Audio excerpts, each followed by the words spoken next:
Bonjour à tous. Aujourd'hui, nous allons vous présenter Alain Juillet, l'un des personnages clés de l'intelligence économique en France. Alain Juillet est le fils de Jacques Juillet, préfet, et le neveu de Pierre Juillet, très proche conseiller de Pompidou et mentor de Jacques Chirac.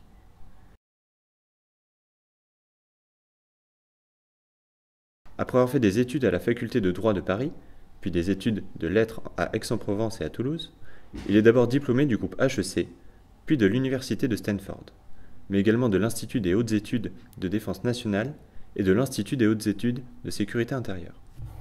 À la sortie de ses études, Alain Juillet s'engage dans l'armée et devient officier dans les unités parachutistes, puis au service action du SDECE pendant 5 ans. Il quitte l'armée pour entrer dans la vie civile en 1967. Alain Juillet travaille au développement du groupe Pernod Ricard à l'international, comme responsable de zone export, directeur de filiale à l'étranger, puis directeur du développement international du groupe. Rentré chez Ricard pour m'occuper de l'international, à l'international. Donc j'avais comme secteur, j'avais l'Amérique du Sud, j'avais l'Afrique, j'avais une partie des pays du nord de l'Europe, donc la Russie, tous ces pays-là. Et j'ai fait le développement international, j'ai créé des filiales à l'étranger, j'ai négocié des accords avec des sociétés étrangères.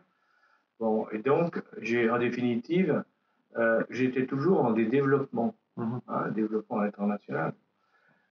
Et quand ensuite je suis revenu sur la France, dans le fond, ce qui m'a intéressé, c'était encore du développement. Or, le développement, ce que j'ai trouvé, moi, le plus intéressant, c'était le redressement d'entreprise. En parallèle, de 1982 à 1985, il travaille officieusement en collaboration avec les services de renseignement. Suite à cette expérience à Pernod Ricard, il se spécialise dans le redressement d'entreprises en difficulté, le développement international et la gestion de crise. Il va notamment être directeur général de Suchard, puis président du comité de coordination, directeur du groupe Union laitière normande, président de France Champignon et PDG de Mark & Spencer France. Parce qu'on prend une entreprise en perdition et on essaie de la remettre sur le droit chemin.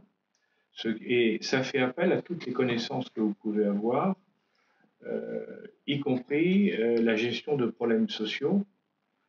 Donc ça veut dire que je trouve que là, on est vraiment dans l'entreprise, pour moi, on est un chef d'entreprise tel qu'il doit être. C'est-à-dire qu'on n'est pas obnubilé ou par le résultat, par la réussite personnelle ou autre. On doit répondre à toute la problématique si on veut avoir une chance de gagner. Un bon dresseur d'entreprise, c'est quelqu'un qui est capable de répondre à tous les problèmes d'une entreprise pour la relancer. Et ça, c'est passionnant.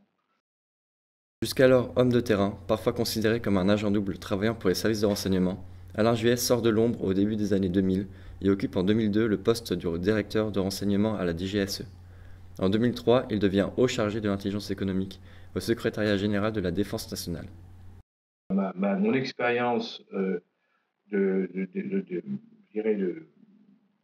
le renseignement m'a énormément aidé parce que ça me donnait cette sensibilité, si vous voulez, à l'information. Bon, mais c'est vrai aussi que ma connaissance de l'entreprise en situation difficile, les entreprises en redressement, ou le lancement d'entreprises à l'étranger, ce qui n'est pas facile non plus, pas facile du tout même, tout ça m'ont appris qu'une des clés, c'était cette information dont on parle.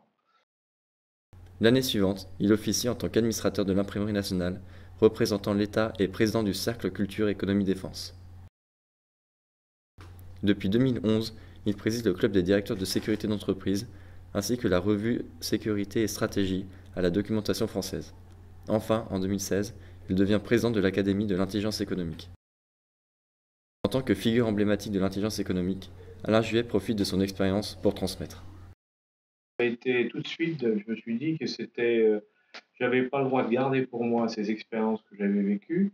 Et ça a été un certain moment formidable parce qu'on parlait de CPA, HEC.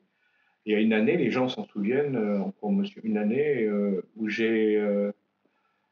en 98, 99, pardon, et 2000, où j'ai géré le cas Mark & Spencer, qui était un cas très très compliqué, vraiment terriblement compliqué. Et je donnais un cours à peu près tous les 15 jours, ou un amphi, une étude de cas tous les 15 jours et pendant toute l'année scolaire. Et chaque fois, je commençais à leur expliquer tout ce qui s'était passé durant les 15 jours dans la solution de mon problème. Et ça, ils s'en souviennent encore. J'en ai vu encore récemment qui m'ont dit que j'étais avec vous l'année où vous avez présenté ça. C'était passionnant parce qu'on vivait en direct Ouais, c'est un cas. des choses qu'on ne voit pas d'habitude.